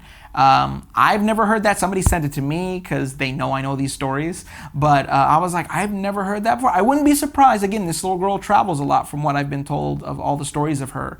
But I've never heard about her on the promenade until now. So it could be possible. But I had plenty of people work there on that third shift job I worked, and they never saw anything on the promenade. But they had stories from everywhere else in the park. Mickey's house, in Toontown, in the theater room, they said they saw people in there, figures in there. They would tell people to not stand on the railing and go in there, and then there wouldn't be anybody. Just stories like that. Many reports of figures throughout almost the entire park you hear all the time. And again, it's hard to say. Based on the little investigating I was able to do, I would say that there are probably a lot of former cast member spirits in there, based on just my experience and what I've heard from other people, and even people saying they've seen people in costumes, but like old costumes that used to exist within Disneyland. So again, people create so much connection with this park that, there's just that kind of experience from people. And it's definitely very interesting, and I've gotten to hear all the stories and go through the entire park. I'm trying to think of some other ones. Well, I guess I could talk about my personal experience at Space Mountain, because I've had multiple when I worked. I worked Space Mountain for, I want to say, probably about maybe 4 years I worked at Space Mountain.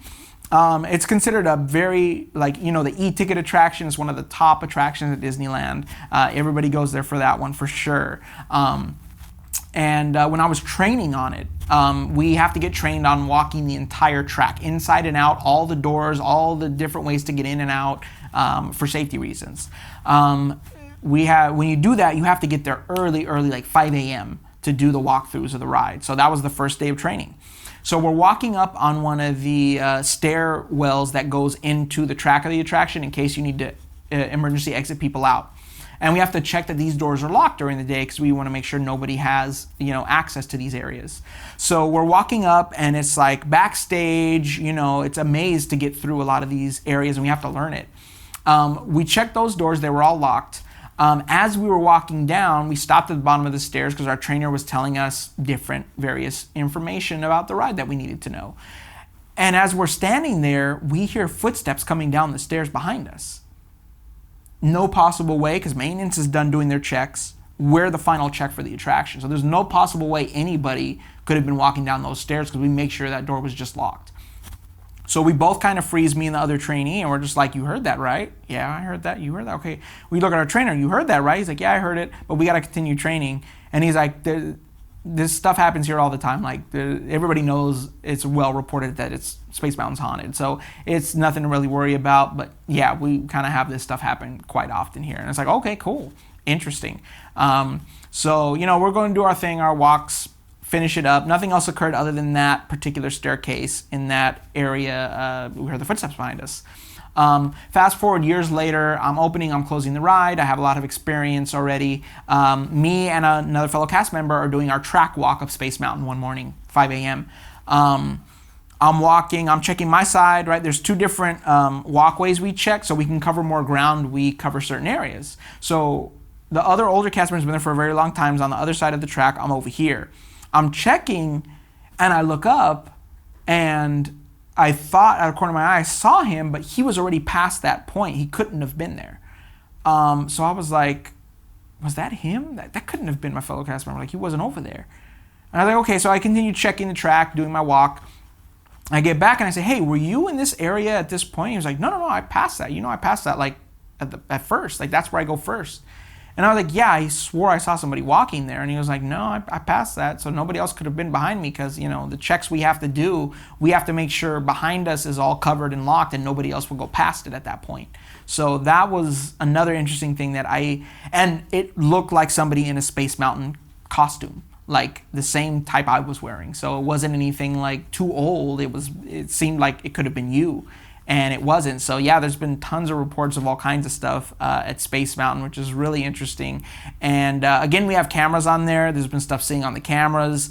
At one point, and I don't have a photo of this, although it does exist, and I've seen it.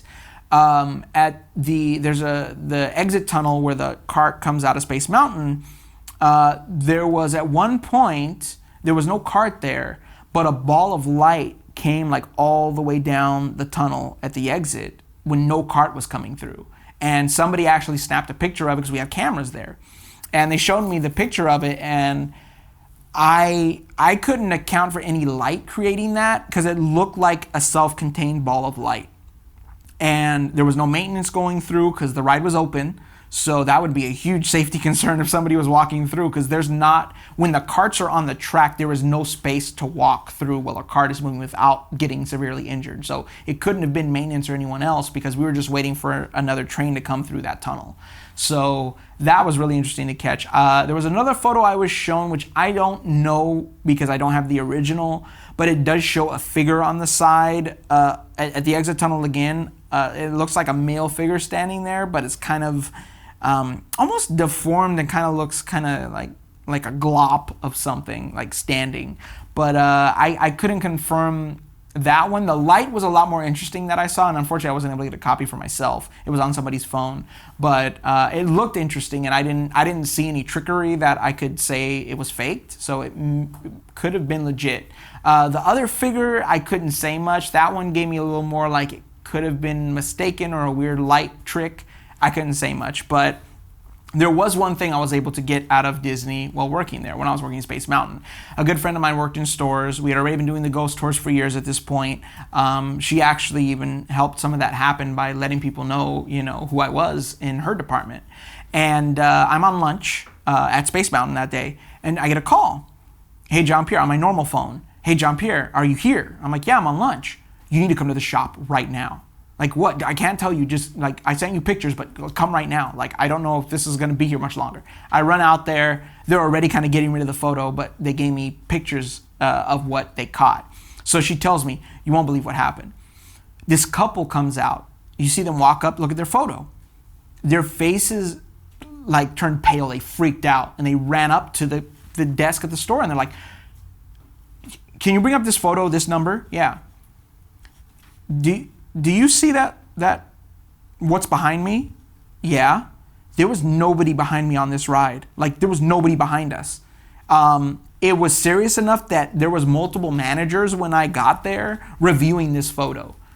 And it is odd because whatever's there doesn't look like it's the correct size to fit on the ride. So Space Mountain is a roller coaster. It has a height requirement. It has that for safety reasons because there's a lap bar that holds you in the attraction, and if you're too small, that lap bar will not protect you in the ride. So it's that serious. That's why we have height requirements and all the stuff we do for safety reasons.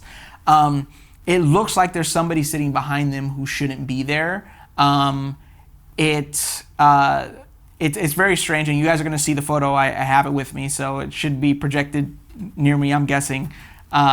This photo really was amazing to me because I got to see it firsthand. They printed it. I saw the printed photo right there on the counter, but they were like, Disney was already trying to like cover it up. They were trying to hide it because like the people looked genuinely scared that there wasn't someone behind them, and they were legit like, nobody was behind me. This can't be, like, we don't understand how this appeared behind us.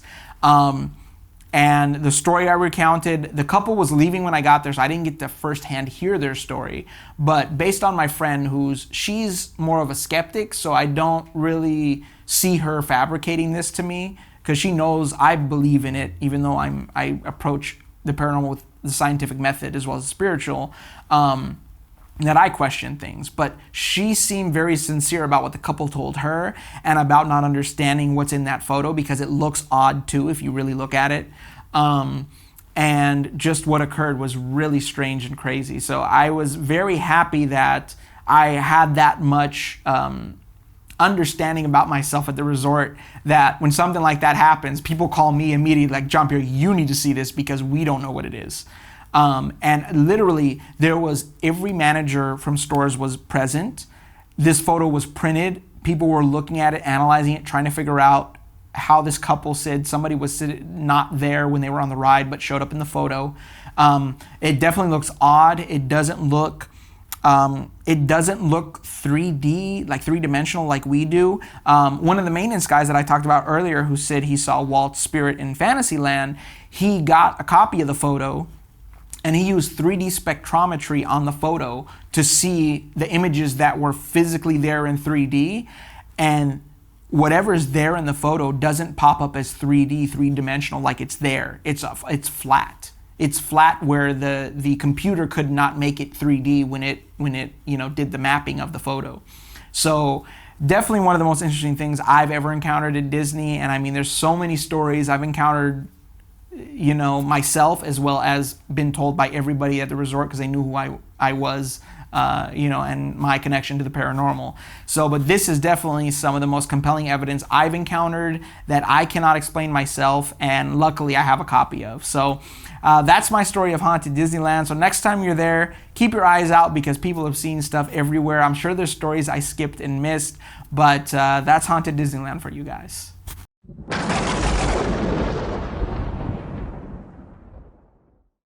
Hi everyone. I'm really excited to tell you this story. This is a story that really happened to me. I call it Alien Encounter 1993. And you guys are really special because the story is so creepy. I don't know if it's my scariest story, but it's definitely one of the top 3 that have happened to me. And I haven't told this one to a lot of people yet, so here we go.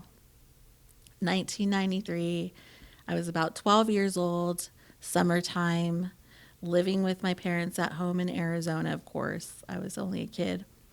And we just used to spend our weekends doing things together. I'm an only child, and I was always with my parents. So this one day in the middle of summer, we were out and about having a great day. We took a drive, and we got back to our house pretty late that night. It was around probably 10 or 11 at night. So we get home and everyone's just ready for bed. And our house was set up where my parents' room was on one end of the house. And then there's this long hallway. And then my room was on the other end. And really, it wasn't too long of a hallway, but just to me, being that age and this thing that happened made that hallway seem like it was forever. So we go to our rooms, and back then, I'm sure a lot of you can relate to this. I really didn't want my parents like all up in my business, so I wasn't afraid to keep my door locked and turn the lights out. At that point in my life, I really hadn't experienced anything too crazy or scary that I was afraid of the dark at that age. So I did my normal routine, went to my room, locked the door, shut the light off, And the reason I used to lock the door too is just because like I didn't want my parents like going in there and like finding my love letters or my diary or anything like that. This is just all normal stuff to me. So I get in bed and a few minutes go by and I was really tired from that day. I was just about to knock out, I think.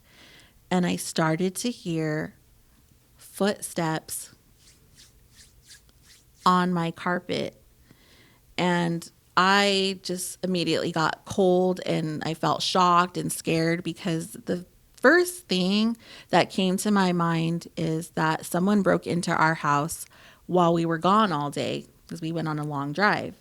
And I'm just like, oh no, someone broke into our house and they're going to kill us.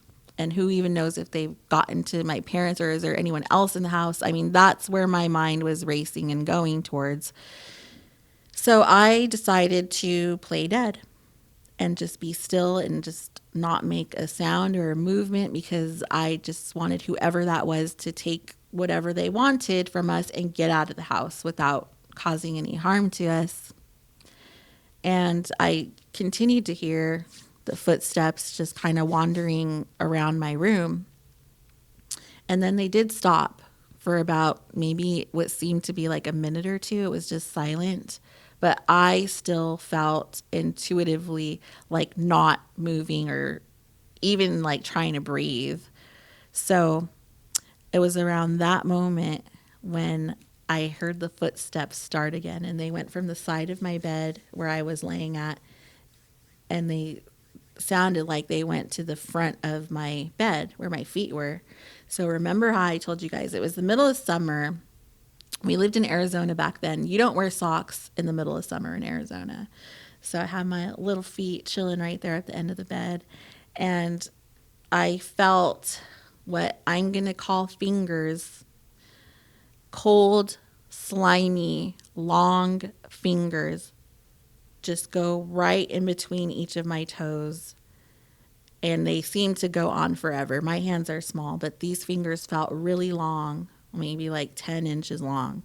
And then they pulled their slimy fingers back out. I'm still not moving. I don't know why or how or who got into me and told me not to move, but I still didn't even flinch, but my mind was like freaking out. And then something just told me, I don't know who or what, but I heard something in my mind or a feeling of just look over there, look to the left of you. So I peeled my covers down past my eyes and I looked over to the left, and that's when I saw it. It stood about 4.5 feet tall and it had a huge round head, 2 glowing red eyes beaming the red light right at me, glaring at me. It had a slit for its mouth and 2 slits for its nostrils. I'm thinking that's what those body parts were.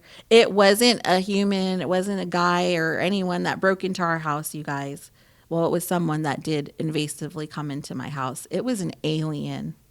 It had pale gray skin. It was wearing a cloak or a cape like Dracula's cape. It was black, the cape, and it went up above its ears, or it didn't have ears that I could see, but where our ears are, that's where this cape went up to. And the energy that I was getting off of this thing is that it was angry. It was demonic. I call it a sinister alien because that's the feeling I got from it. It had a sinister agenda. Whatever it was there to do wasn't good. And it just beamed those ugly, glaring red eyes at me. And I was just frozen still. And I wanted to scream. I had a moment that kind of felt like sleep paralysis, but it was not that. It was a different experience. I could not, the scream wouldn't come out. My mouth was open and this thing telepathically said to me, and this was the first and one of the very few times that I've ever had a telepathic experience, but of course it was the first time. I was only 12 years old. It said to me from its mind to my mind, if you scream, I will come back for you. And I really didn't care. It was already there and I just wanted my dad. So I finally was able to let out the loudest scream I've ever screamed in my life. And I remember hearing my dad running down that long hallway, and this thing is still standing there glaring at me, and it was pissed, and it was like, okay, I told you that I'm coming back. And remember I told you I locked my door. My dad was able to not bust the door down, but he was able to somehow like bust the knob, the lock on the knob. It maybe was like a cheap door or something like that, because he didn't actually break the door, but he did bust that door and got in. And as soon as my dad hit the light switch on, that thing just disappeared like it had never been there. And the first words that came out of my mouth were, Dad, there was an alien in here and it told me it was going to come back for me. And my dad believed me. If you guys have listened to any of my other stories before that I've spoken with Henry about, my dad had a lot of experiences with aliens and UFOs. And he did believe me. He absolutely believed me about this. And he didn't give me a hard time, or he didn't say it must have been a nightmare or anything like that. He actually did the opposite, and he ran outside looking for this thing with his flashlight. And he told my mom she saw an alien, stay with her. I'm going to go out there and look for it. He didn't find anything outside the house. Now, it was the middle of summer, so at that age, my parents were trusting me to stay home alone and take care of myself. I was a preteen and I was a really good kid. But they actually ended up hiring a babysitter to come stay with me for the rest of that summer because my dad was scared that this thing was going to come back for me. And I spent a lot of nights sleeping in my parents' bedroom from then on, just because this experience was so real and traumatic for not only me, but for my parents, and especially my dad, since he had experiences with some of this stuff before. So that's the story of Alien Encounter 1993. You guys are probably wondering, has it come back for me?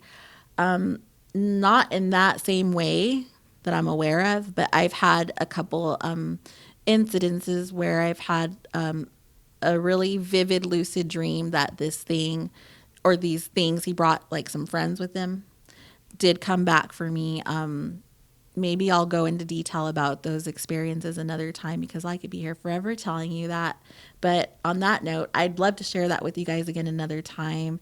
Have a really good spooky season, and I hope you guys like the story and have fun.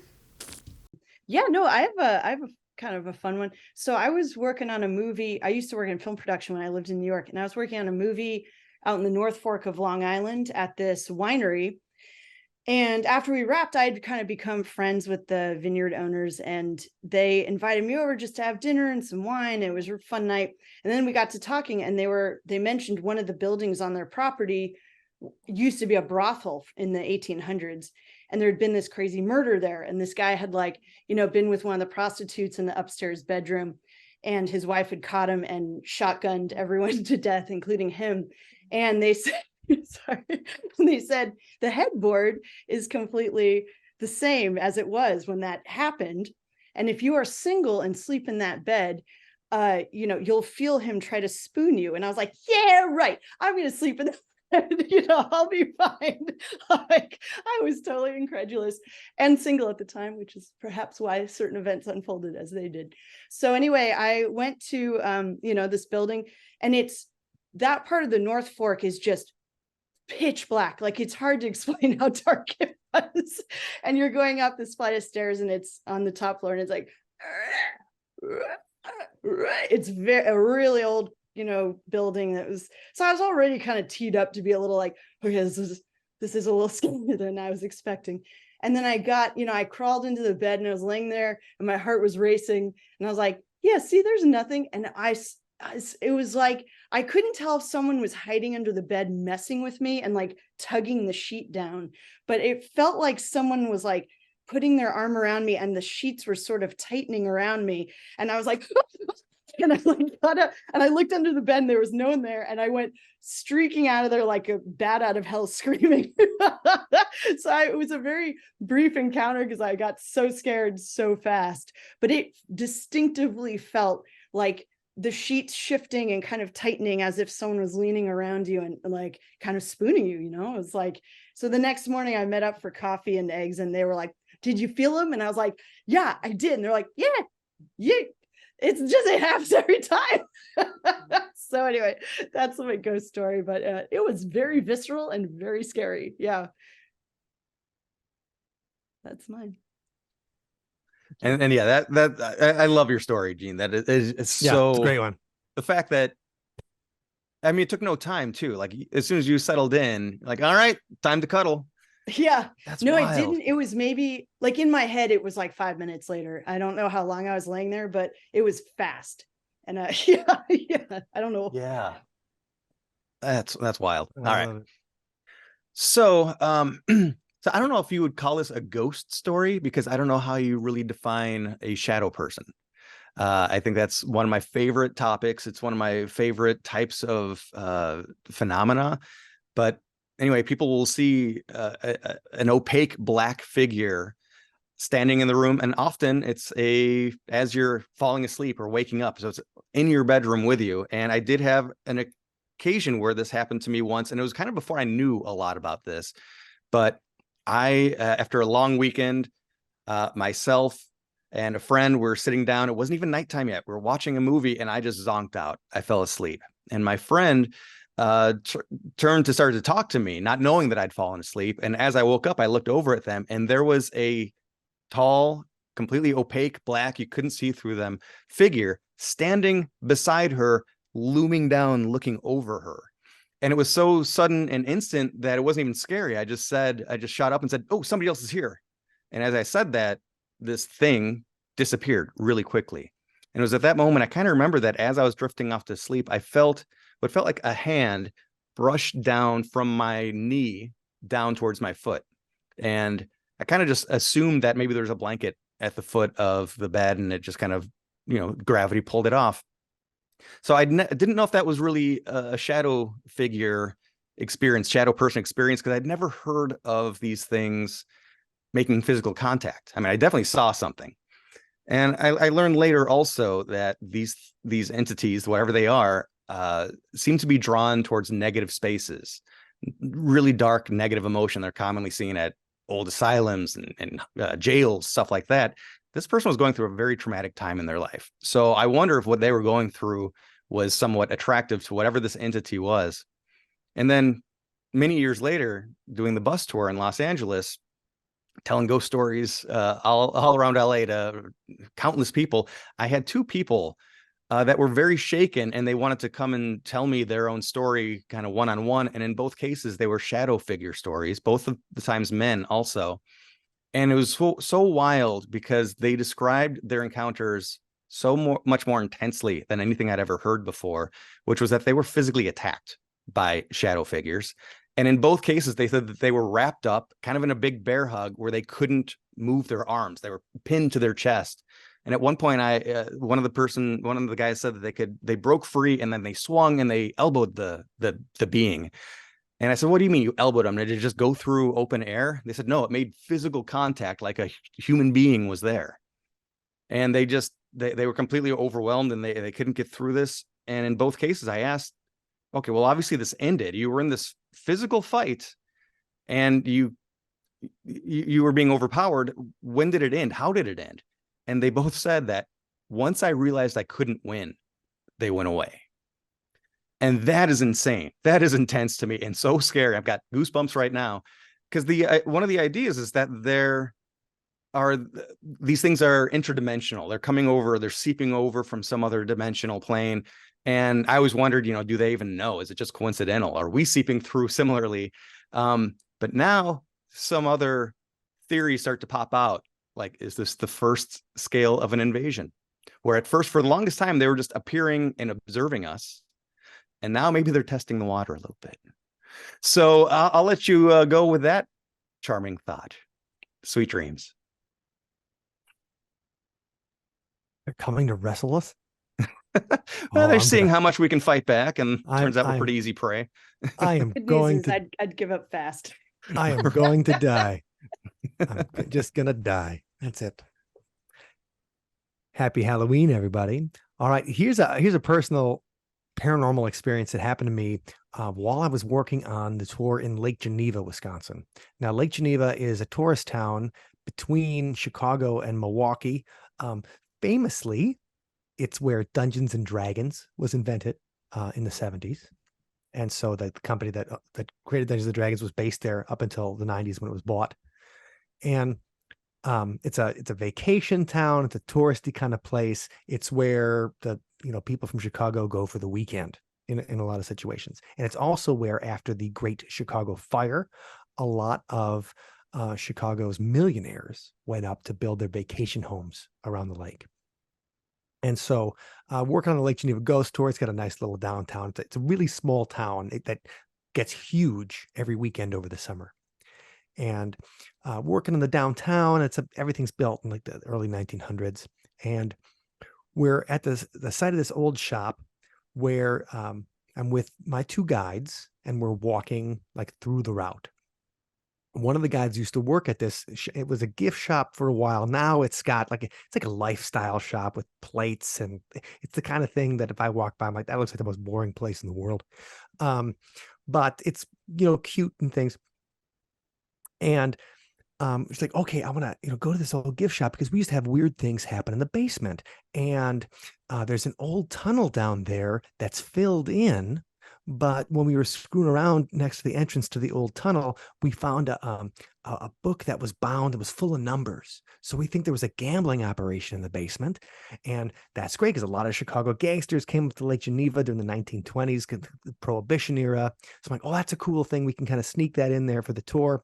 We can talk about the history of the building because it was a hardware store for years. It's named after the guy that was the mayor and the postmaster and the fire chief. In 1900, you could be everything in a town. You didn't need 5 people to do the jobs. Just one guy handled most of the stuff. This was Frank Moore was the guy. And then 20 years later, there's some tunnels down there. They find the gambling stuff. I'm like, oh, cool. In the 1920s, then it's just a hardware store. Then it's a gift shop. And now it's like a lifestyle kind of shop. And so we walk into the lifestyle shop and like, hey, just wanted to see, we're working on a tour, haunted history of downtown Lake Geneva. And, she used to work here, and just wondering, have you had any kind of paranormal experiences, or you ever seen a ghost in here? And the place is empty. And the lady looks at us, goes, I'm Catholic. I don't believe in ghosts. I'm like, all right, okay, nothing wrong with that. She goes, but if you want to look around, you want to go to the basement, you can, whatever, take a look. Great. So she takes us down to the basement. We're looking around. We look over by the tunnel that, our guide was telling us, oh, this is where we found like the book full of numbers and stuff like that. I'm like, oh, great. And it's a early 20th century kind of just basement, a little bit dirty. Like some like lights swinging or whatever, hanging from the ceiling. And, I'm walking around, and the woman just says, I never seen a ghost or had a paranormal experience except sometimes. And she's looking at the corner of the room. It's kind of like a half finished like pantry, she's looking at that corner and just starts weeping, like just openly weeping in front of us. And I'm like, oh man, am I going to get arrested? What's going on? And then one of the other guy, the guy that didn't work there, the guide, like hugs her, and she goes, it's a little girl in the corner, isn't it? You see her? She goes, yes, I see her. And she goes, it's okay. She's comforted when you come by. And like, okay, and then then they both start crying and they start hugging. And I'm like, what the hell is going on here? And I'm just looking in the corner. I'm like, it's a corner. Probably spiders. And I'm having but they're crying together. And the guy who used to work there, Rita, she's just looking at me. She's like, I don't know. And I'm like, okay. They hug it out, and then you hear the ding dong. Somebody comes in the front. It's like, she dries her eyes, goes, okay, well, you guys can stay down here. I'm going to go talk to him. And it just goes back up and starts talking to the customers. And then I'm looking around and I talked to the guy that was hugging her. I said, what was that about? Like, what's going on? And she's like, well, I didn't tell you before, but I'm sensitive to these kind of things. And so I saw what she saw, which was the girl in the corner. And I'm like, all right, don't do that in the tour. and then we get up and then we get going. But it was like I was witnessing these people have a paranormal experience in front of me. And what made it really interesting was that nobody knew each other. This wasn't like we weren't friends. It wasn't a setup or anything. Like these two women did not know each other. She really was like, I don't believe in ghosts. I've never seen anything here. And then we go downstairs and it changes. Like it, and that's what I thought was remarkable. The two people having a paranormal experience right in front of me, sharing some kind of emotional catharsis over this entity that they were experiencing that I had no idea what was going on. So it's little things like that when you're researching and working on stuff that means like sometimes you get a glimpse into something fantastic in the sheer term of the meaning of fantastic, and sometimes you get to peek into that, and that makes this all worthwhile, I think. Hey Matt, how you doing? Hey, what's up, Ken? You know what? What? I bet you I can tell a scarier story than you. I don't know if you can or not. No. No, I can definitely tell you a scarier story than you can. Oh yeah, you want a bag of coffee on it? A bag of Phantom coffee? Bag of Phantom coffee. You're on. All right. How are we going to decide? Maybe the audience. Audience? The audience. Well, you or me? You go first. Oh, okay. Ready? Yep. Let's do it. 1, 2, 3. Ready? Right. 1, 2, 3. Okay. Yeah. You first. I got first. All right, let's see. So. That's not scary. Bet your coffee will be. Okay, so one night my wife and I were playing a video game on the Xbox. She was at the time learning about a game, and every now and again I'd kind of turn around and peripherally see her, and I'd be like, "Hey, you gotta do this, that, and the other." And at one of the times I turned around, I seen this thing. I thought at the time it was my roommate, same height, stuff like that. And this thing walked across the living room, and I turned, and I could see it. It looked exactly like my roommate with her hair down, and she continued to walk and disappeared. And I was like, "Hey, is my roommate home?" I'm not going to mention her name. And she was like, "No, she left earlier on." So I was like, "All right, so I'll follow it in and see where she went." I walked into the kitchen area and into the pantry, and there was nothing there. There was no people, there was no signs of anything. And I ran to the window on the other side to see if her car was there or not. And my roommate's car was gone as well. And I was left stumped as to what exactly walked through my living room. From then on, I've always felt a little uneasy in the kitchen, and yeah, that's just a little snippet of one of my stories. Really. Yeah. I got a scarier one. I think you do. Well, let's see what happens. Okay. Let's see. So my story, my experience happened way back in 1993, and at this point, I was living in Tennessee, and I was working for this company. And I hadn't been there for long, but the people I was working with, there was a couple guys that knew that I had an interest in the paranormal, and that I was gathering research on ghosts of the area. And so one of them, towards the end of the night, it was the night shift. So one of them, towards the end of the shift, came up. He says, "Hey, I know that you're interested in this. I have these books that nobody can keep in their house. Are you interested in them?" And I was like, "Well, what kind of books?" And he says, "Well, it's been a long time since I looked at them, but they're like, I think they're on witchcraft, but nobody can keep them in their house. Everybody gets freaked out. Everybody goes out running, screaming. I have them underneath my porch. I haven't looked at them in a while. Do you want them?" I was like, "Yeah, sure. I mean, how scary at this point I'm at work, and it's like, how scary can they be?" So it was a couple nights later, and he goes, "Oh yeah, I brought those books. They're in my trunk." And so we went out and put them in my car, and then we went to work. And at this point, by the end of the night, I forgot that they were in my trunk. But this whole time I'm driving home, and I feel this presence sitting in the back seat of my car, and like they're leaning forward, just, I was afraid to look in the rearview mirror. And for the life of me, I couldn't shake this feeling. I couldn't remember that these books were in my trunk. And so I couldn't get over this feeling of why do I feel this way? I mean, I've made this drive several times. I've never felt this way.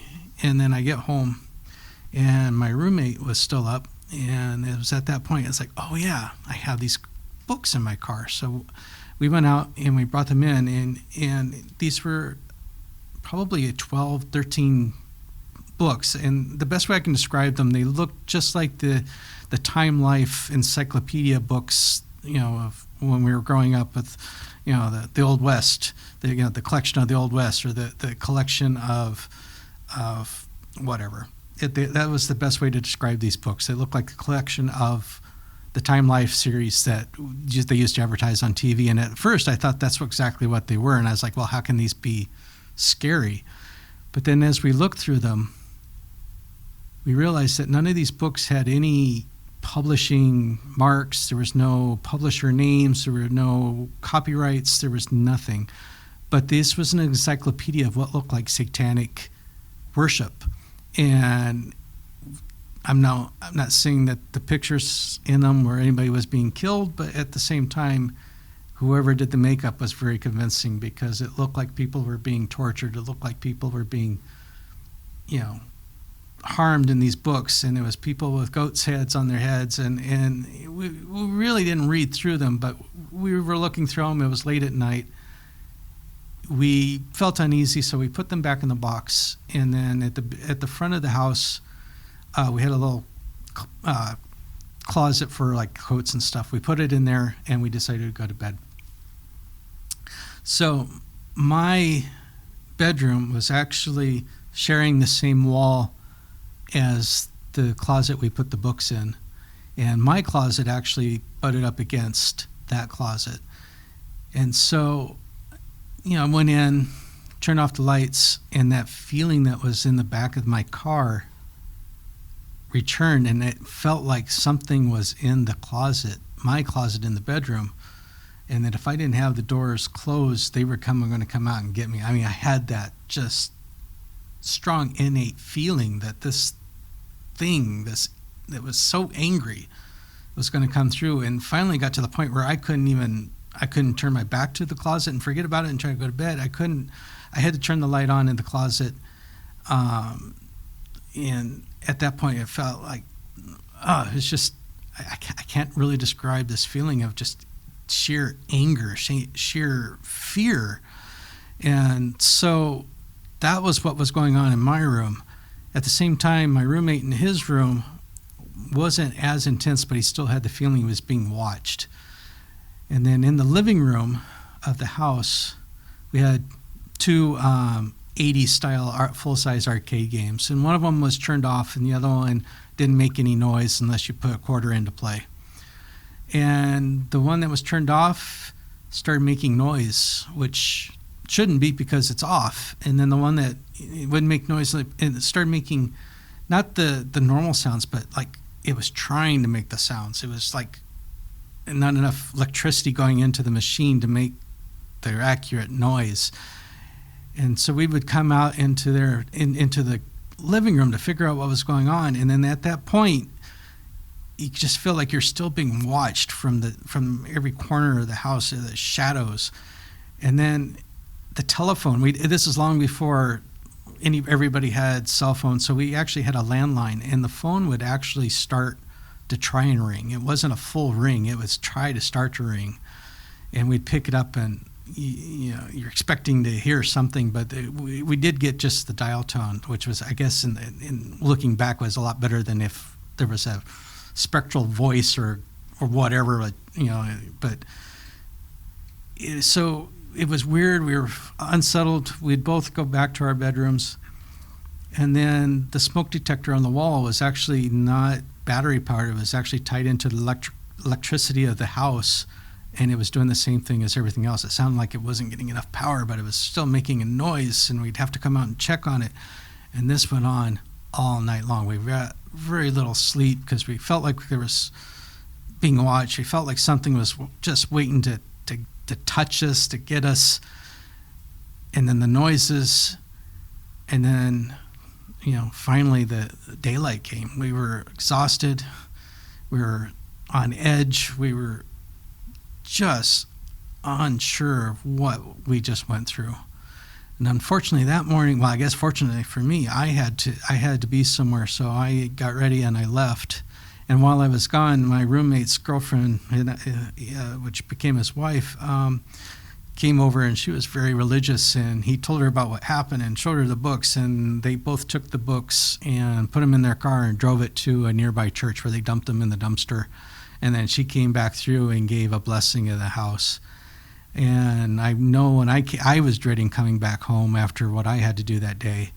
But when I came back into the house, it was definitely a different feeling. I could tell you without even being asked that those books were no longer in the house. So where those books came from, what was definitely, in all those volumes, I can't tell. We didn't look at them that much, but I can definitely tell you that the feeling of anger, the feeling of fear, the feeling of just everything just came out that night. Damn, I think you win. Well, there you go. That is one of my more intense experiences. Yeah, for sure. Yeah. So what do you guys think? Which is scarier? All right. So I did have one story that was shared with me where two EMTs responded to a call that a woman was non-responsive. So they arrived to the apartment. They knocked on the door, but the door was already partly open. So they pushed it open, and there was a woman standing to the left, and she had a yellow robe on. She had short brown hair, and she just pointed to the stairs to the right. And so they rushed upstairs and found a woman who was unresponsive lying there, and it was actually the woman in the yellow robe with the short brown hair. And not to sound like a cheesy movie, but the call came from within the house.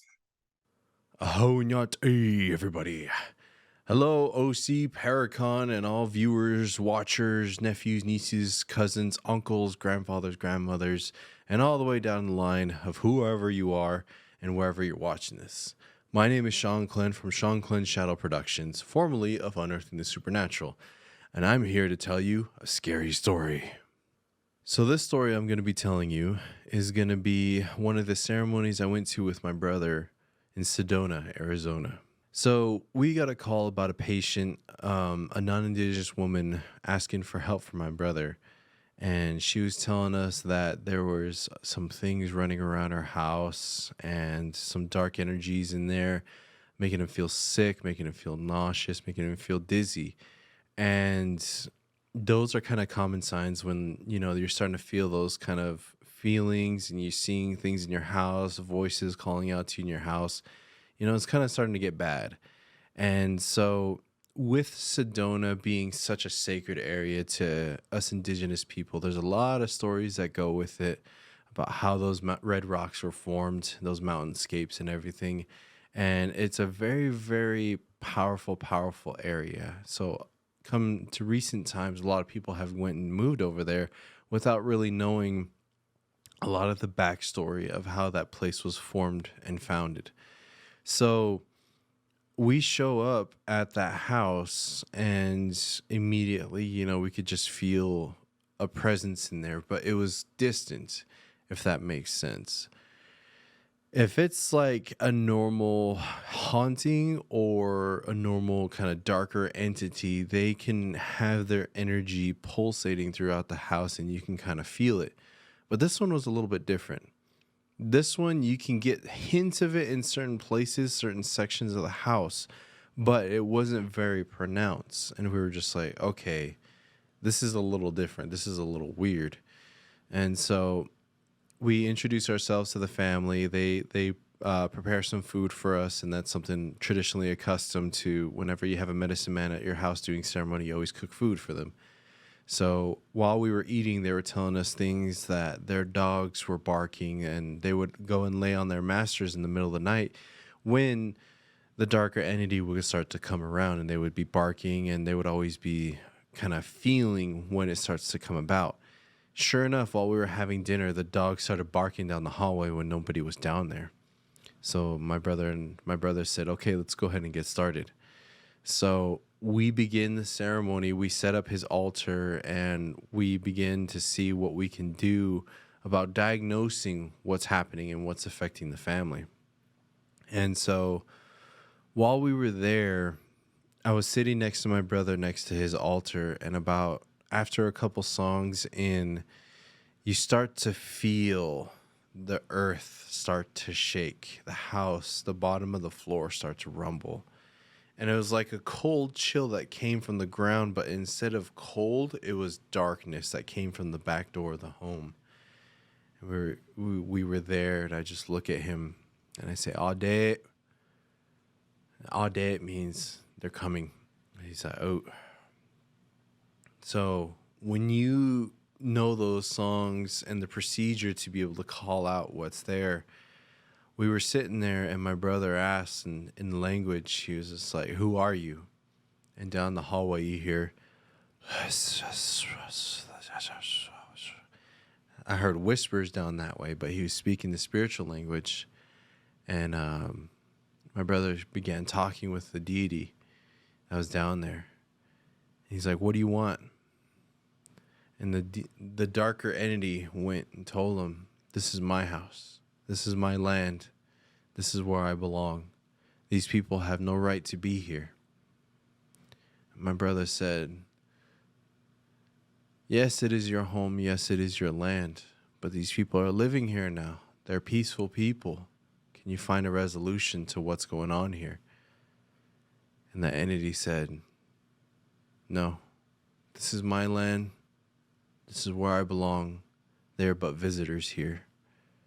They won't last long. I will be here longer than they ever will. My spirit remains here. So we're like, okay. So we get up. And with that tone that he said, he will always be here and they will not last long here. There was a dark energy with that statement suggesting that that entity was going to get them so sick to where they'll pass away or end up moving out. So we go into that room, that back room down the hallway, and we try to confront the entity that's in there. And this is something that really gave away what kind of entity it is. When I mentioned before earlier in the story is you will be able to feel when a darker entity is there. But this energy would fade in and out. It would come in, and then it seemed like it would walk across the room and then disappear. Go in here, then disappear. We're just like, even if you're even if you're good at masking your energy, this one was a master at it, to where he can kind of pop up wherever he wants to. So we were looking out throughout their whole room, their house, trying to find where possible portals could be of where this thing is coming in and out. And there were none. So with that technique that's there, it's interdimensional walking, considered ghosts of ghosts, to where when we tried consulting with our spiritual warriors that were with us there at the time, they said they could see it for a quick second, but then he disappears. And this technique is mainly used by an entity and a deity called the Anasazi. Now, the Anasazi are an ancient tribe, I guess you can say, of indigenous people that came on this earth before their time, before they were scheduled to be sent here to this earth, without getting proper instructions of what they're supposed to do on this realm. Now, with that, they came to this world and they did a lot of dark things without proper teachings of the natural laws, do's and don'ts of living here. They did a lot of bad stuff. So the Creator had to come down with the Thunder Beings, and they would wipe out the entire civilization of the Anasazi. And that's why you have a lot of villages, you have a lot of pottery and all these things where, you know, it's just abandoned, and it's from those Anasazi villages, and you're not supposed to go and pick those up. Sure enough, the owner of the home went into one of the ruins, said that she was called into one of those ruins. She hopped inside of there and she felt at home. And that's where she picked up that spirit of the Anasazi. Now, the difficult thing about Anasazi spirits, you can't get rid of them. With these natural laws that you're able to banish spirits or get rid of them, the Anasazi are very special because they came here before those natural laws were set. They came here before that, so they do not live by those rules. Their DNA, their bodies do not accumulate to that. So you can't kill them, you can't banish them.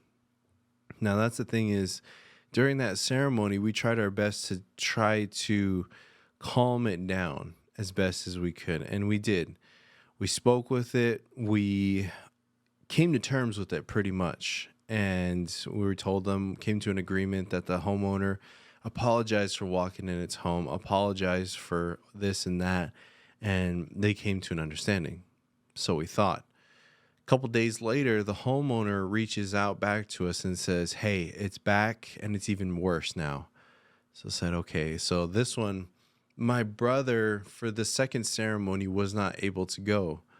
So he told me, he gave me markings and taught me the symbols to be able to contain, to be able to put that spirit inside of, I guess you can say, a coffin, a box, to be able to contain it to where it doesn't run around, do all these dark things, because like how I said, you can't banish it, you can't kill it, but you can put it to sleep.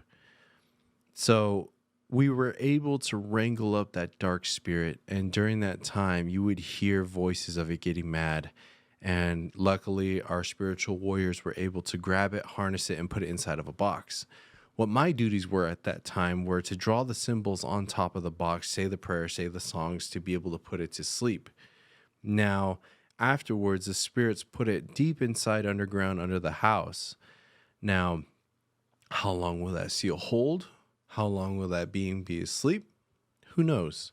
Hopefully a long time. But it was really crazy because during that time when we were trying to capture it, it really went after our physical weaknesses, a really, really old technique to where it starts to decay your injuries from past battles, your injuries that you're currently going through, and enhances that pain. So with that, we were trying to deal with that, trying to capture this thing that was going through the realms to where even the spirits themselves couldn't capture it, couldn't even see it. So that was a challenge on its own as well, but we were able to get the spirit contained. We were able to put it to sleep, and another happy day until the beast awakens and we're able to go back out there, do the same thing again. Or hopefully this time it'll be able to just be like, I'm not dealing with this, I'm just going to leave. So that's going to be my scary story. For all of you at OC Paracon, super excited you guys are able to watch this short story. And for all of you, go enjoy the rest of the stories at OC Paracon. Hopefully next year we'll be able to do a physical in-person Paracon and I get to meet all of you out there. But for sure, if you want to hear more stories from myself and more of my adventures, you can go to Sean Clem Shadow Productions on YouTube. You can look that up on Instagram, TikTok, or Facebook. You can find me on all social medias. Recommend me what you guys want to hear. Some more stories like this. And, I got some more adventures and crazy stories out there. So be sure to like, follow, and share. And enjoy the rest of OC Paracon. Henry, great job with this. You rock, man. I'll see you guys on the next one. Aho and ho going at.